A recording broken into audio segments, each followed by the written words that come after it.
کہ جب ہم یہ کہتے ہیں نا، میرا ایک بیان ابھی آیا ہے 73 فرقوں والا، وہ کر کے بس میں شیطان پہ پھر سیدھا شیطان کی طرف آتا ہوں.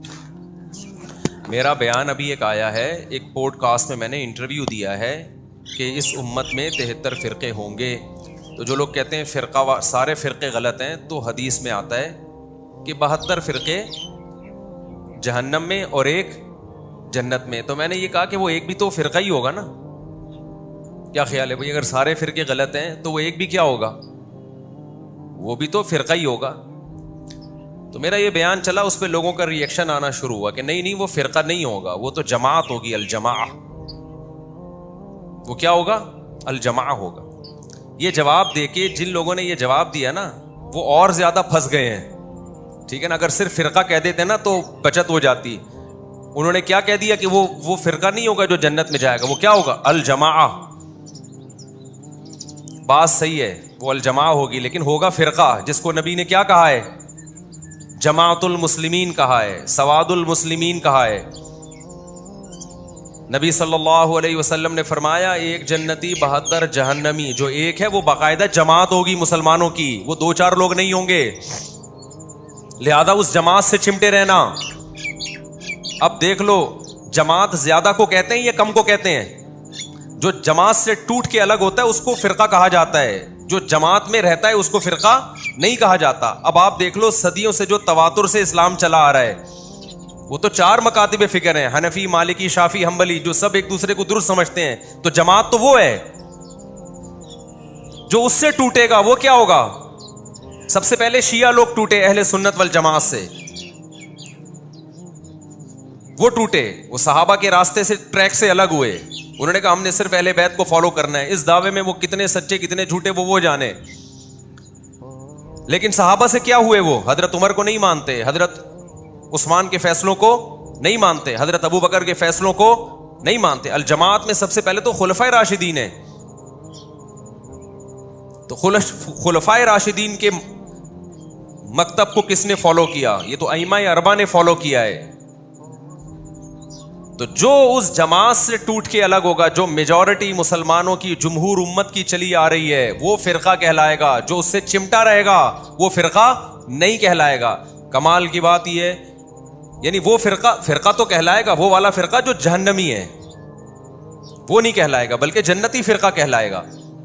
دیکھو نبی نے فرمایا نا، امت 73 ستفترق امتی، 73 حصوں میں بٹے گی.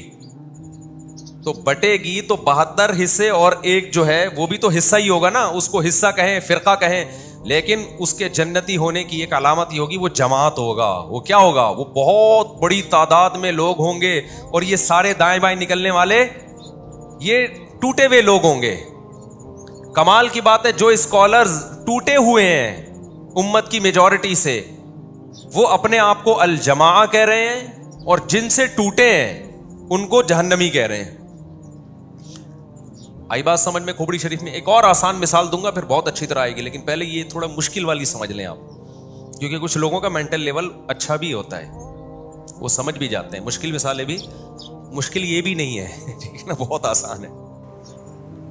تبھی نبی نے صحابہ نے نبی سے پوچھا، جب آخری وقت میں فرقہ واریت پھیل جائے گی، فتنے پھیلے گی، ہم کیا کریں؟ آپ نے فرمایا الزموا جماعت المسلمین، مسلمانوں کی جماعت اور ان کے امام. کوئی امام ہو تو امام کو کیا کرنا ہے؟ لازم پکڑنا ہے. شذوذ نہیں کرنا. شذوذ کا کیا مطلب؟ ٹوٹ کے الگ الگ چیزیں نہیں بنانا. تو الگ الگ تو آپ نے بنائی ہیں، ہم تو صدیوں سے چلے آ رہے ہیں. میرے جو عقیدے ہیں، جو میرے اکابر کے عقیدے ہیں، وہ تو تابعین، تبع تابعین سب سے ملتے ہیں. وہی عقیدے ہیں جو صحابہ کے تھے، وہی عقیدے ہیں جو تابعین کے تھے، وہی عقیدے ہیں جو ائمہ مجتہدین کے. کوئی ایک عقیدہ ہمارا دکھا دو علماء دیوبند کا جو صحابہ تابعین کے خلاف ہو، کوئی ایک بھی آپ نہیں دکھا سکتے. کوئی ایک عمل ہمارا ایسا دکھا دو جو صحابہ کے خلاف ہو. ہماری نماز دکھا دو صحابہ کے خلاف، ہماری زکوٰۃ دکھا دو صحابہ کے خلاف، ہمارا روزہ دکھا دو صحابہ کے خلاف. کوئی بھی چیز نہیں دکھا سکتے آپ. ہاں، کچھ عقیدے ایسے ہیں جن کے بارے میں صحابہ خاموش ہیں، نہ ان سے انکار ثابت ہے نہ ان سے اقرار ثابت ہے. تو ان عقیدوں میں ہم کہتے ہیں آپ بھی آزاد ہیں، کوئی بھی عقیدہ رکھ لو، کیونکہ اس کے بارے میں صحابہ سے ہمیں کچھ ملتا نہیں ہے. اتنی کلیئرٹی ہے یار ہمارے مسلک میں اور جس مکتبہ فکر کو ہم فالو کرتے ہیں. ہاں، نام دیوبندی بعد میں پڑا ہے، وجہ اس کی یہ تھی کہ بریلوی بعد میں آئے تھے تو ان سے فرق کرنے کے لیے دیوبندی کیا پڑا, بعد میں نام پڑا. سمجھتے ہو کہ نہیں سمجھتے ہو؟ تو اسی طرح تصوف, فقہ کی اصطلاح ایک, نبی صلی اللہ علیہ وسلم کے دور میں فقہ کا لفظ کسی اور معنی میں استعمال ہوتا تھا. دین کی سمجھ بوجھ کو کیا کہا جاتا تھا؟ فقہ, جو آج کل کے اسکالرز میں نہیں ہے, میجورٹی میں, بہت سو میں ہے بھی, اس کو فقہ کہا جاتا تھا. لیکن بعد میں جو اسلامی قانون ہے, ظاہری اعمال, یہ جائز ہے, یہ ناجائز ہے, نماز میں یہ کرنے سے سجدہ سہو, یہ کرنے سے نمازی باطل, ان مسائل کو کیا کہا جانے لگا؟ فقہی مسائل, فقہ اس کو کہا جانے لگا. تو یہ ٹرم ہے. اب کوئی کہ فقہ کا مطلب نبی کے دور میں اسلامی قانون پر اس کا اطلاق نہیں ہوتا تھا, لہذا میں فقہ کوئی نہیں مانتا, تو یہ جہالت ہوگی کہ نہیں ہوگی؟ ہم کہیں گے اسلامی قوانین تو نبی کے دور میں بھی تھے, وضو کے مسائل بھی تھے, طہارت کے مسائل بھی, غسل کے مسائل بھی, زکوٰۃ کے مسائل بھی تھے, اس کو الگ سے نام نہیں دیا گیا تھا فقہ کا. تو نام بعد میں ایجاد ہوئے, تو ناموں سے کیا ہوتا ہے بھائی؟ سمجھتا ہے کہ نہیں سمجھتا ہے؟ ناموں میں کیا رکھا ہے؟ آپ نے کمپنیوں کا اشتہار دیکھو نا, ملتے جلتے ناموں سے دھوکہ نہ کھائیں. وجہ اس کی ہے کہ نام تو کوئی بھی کسی کا رکھ سکتا ہے. تو اسی طرح یاد رکھو, تصوف کا حاصل کیا ہے کہ باطن کی اصلاح کرنا. تو یہ کام نبی کے دور میں تھا, اس کو الگ سے نام نہیں دیا گیا, نام بعد میں رکھا گیا ہے. دیکھو نبی کے دور میں سنت مؤکدہ تھی کہ نہیں تھی؟ صحابہ کچھ سنتوں کو بڑے اہتمام سے پڑھتے تھے اور کچھ سنتوں کو زیادہ اہتمام نہیں کیا کرتے تھے. بعض لوگوں نے سنت مؤکدہ ہی کا انکار کر دیا, یہ بھی جہالت ہے کہ بس 5 نمازیں فرض ہیں, سنت مؤکدہ کی کوئی حیثیت نہیں ہے. ایسے لوگوں سے الزامی دلیل سے بات کیا کریں. کوئی یہ کہتا ہے نا کہ سنت مؤکدہ سرے سے ہے ہی نہیں, اور وہ حدیث پیش کرتے ہیں کہ نبی صلی اللہ علیہ وسلم کے دور میں ایک صحابی نے کہا میں صرف 5 نمازیں پڑھوں گا, اور چند باتیں کی, آپ نے فرمایا جس نے جنتی کو دیکھنا ہو تو اس کو دیکھ لے. تو اس نے کہا کہ بھائی ان لوگوں نے, وہ اسکالرس کہتے ہیں کہ اس میں سنت مؤکدہ تو کہیں ہے ہی نہیں, صرف 5 نمازیں ہیں. تو ان لوگوں سے ہمارا سوال یہ ہے کہ اگر کوئی فجر کی بھی 2 سنتیں چھوڑ دے ساری زندگی تو کیا کوئی حرج ہے؟ ان صحابی نے تو فجر کی سنتوں کا بھی ذکر نہیں کیا. اگر کوئی ساری زندگی وطر نہ پڑھے تو بھی کوئی حرج نہیں ہے, جبکہ وطر نہ پڑھنے کو تمام محدثین فقہا وطر چھوڑنے والے کو کچھ تو حرام ناجائز کہتے ہیں, کچھ کہتے ہیں شدید ملامت کا مستحق ہے. امام احمد ابن حنبل جو امام بخاری کے استاذ ہیں, انہوں نے تو یہاں تک کہہ دیا جو وطر کی نماز نہیں پڑھتا اس کی گواہی مقبول نہیں ہے, وہ گواہی دینے کا حل نہیں ہے. کیوں؟ انہوں نے دیکھا حدیثیں ہیں, من لم یوتر لیس منا, جو وطر نہیں پڑھتا ہم میں سے نہیں ہے. ان اللہ زادکم صلاۃ الا وہی الوتر, اللہ نے ایک اور نماز کا اضافہ کر دیا ہے, وہ کیا ہے؟ وہ وطر ہے. البانی نے اس حدیث کو صحیح کہا. میں ناصر البانی کا حوالہ اس لیے پیش کر رہا ہوں کہ یہ لوگ ہمارے خلاف جب وطر کے بارے میں دلیل دیتے ہیں نا, اور یہ ہمارے خلاف جو بھی دلیل ہیں, تو البانی رحمہ اللہ کا حوالہ دیتے ہیں کہ انہوں نے حدیث کو صحیح کہا ہے غلط کہا, اس لیے میں ان کا حوالہ دے رہا ہوں. سمجھتا ہے کہ نہیں سمجھتا؟ اتنی ساری حدیثوں کو کہاں لے کے جاؤ گے؟ اور فجر کی 2 سنتوں کی کس قدر تاکید ہے. اور چلو اگر سنت مؤکدہ کا اسلام میں کانسیپٹ ہی نہیں ہے, کوئی کانسیپٹ نہیں ہے, فرض ہے یا عام سنت ہے, تو میرا ایک سوال ہے, فجر کی 2 رکعتوں میں ہم چھوٹی قرات کرتے ہیں یا لمبی قرات کرتے ہیں؟ بولو نا. لمبی قرات ہے نا, مغرب کی نسبت فجر کی نماز چھوٹی ہوتی ہے یا لمبی ہوتی ہے قرات میں؟ آپ مجھے بتاؤ, آپ کا امام اگر فجر کی پہلی رکعت میں انا اعطیناک الکوثر پڑھے اور دوسری میں قل واللہ احد پڑھے اور یہی معمول بنا لے, آپ برداشت کر لو گے امام کو کہ بھائی تو مغرب ایسے پڑھا رہا ہے جیسے فجر ایسے پڑھا رہا ہے جیسے مغرب؟ آپ اسے جواب میں یہ کہہ سکتے ہو کہ یہ فرض ہے, فجر کی 2 رکعت جو پڑھی جائیں گی ان میں لمبی قرات کیا ہے؟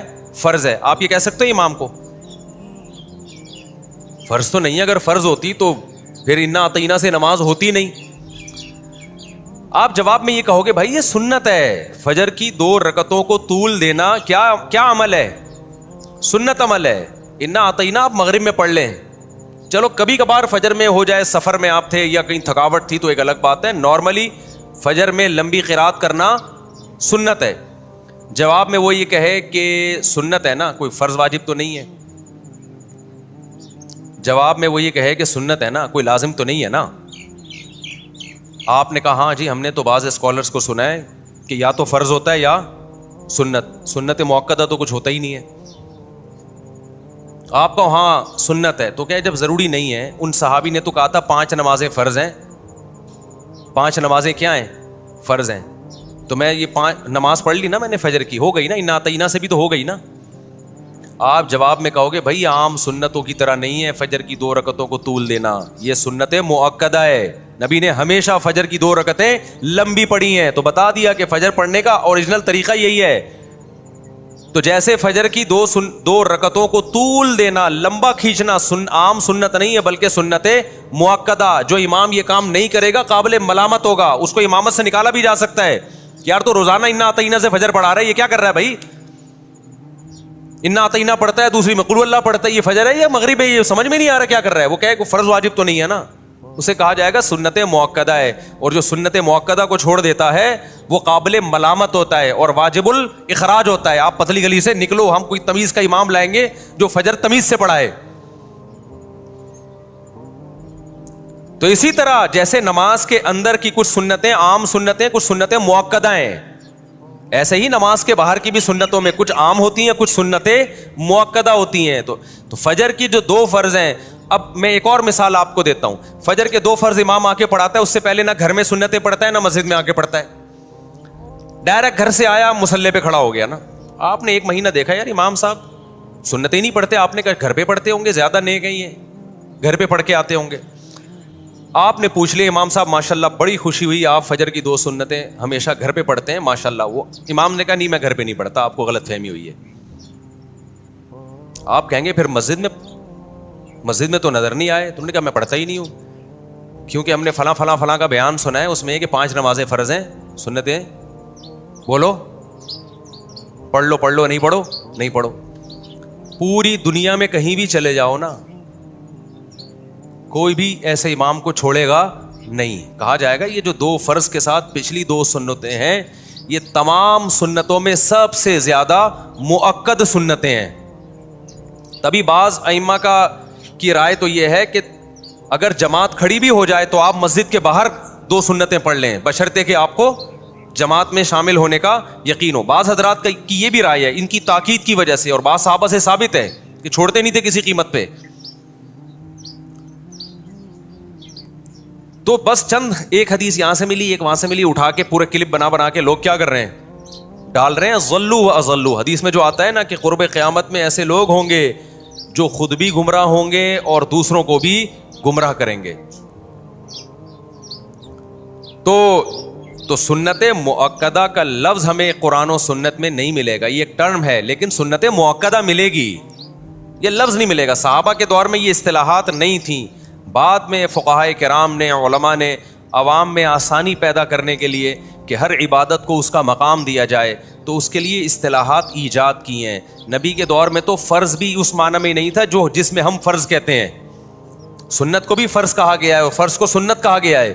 نبی نے فرمایا من اعرض عن سنتی فلیس منی، جو میری سنت سے اعراض کرتا ہے وہ مجھ سے نہیں ہے. تو اس سے سنت تھوڑی مراد ہے، اس سے فرض مراد ہے، کیونکہ سنت کا لفظی ترجمہ ہے طریقہ. نبی نے فرمایا جو میرے طریقے سے ہٹے گا وہ مجھ سے نہیں ہے. تو اس میں تو فرض بھی داخل ہے، اس میں سنت مؤکدہ بھی داخل ہے، اس میں واجبات بھی داخل ہیں. لیکن بعد میں یہ جو اصطلاح ہے سنت کی، یہ فرض سے فرق کرنے کے لیے، اب ہم کہتے ہیں یہ فرض ہے یا سنت ہے، آپ کہتے ہیں بھائی سنت ہے، تو اب یہ کسی اور سینس میں استعمال ہو رہا ہے یہ لفظ. سمجھتے ہو کہ نہیں سمجھتے ہو،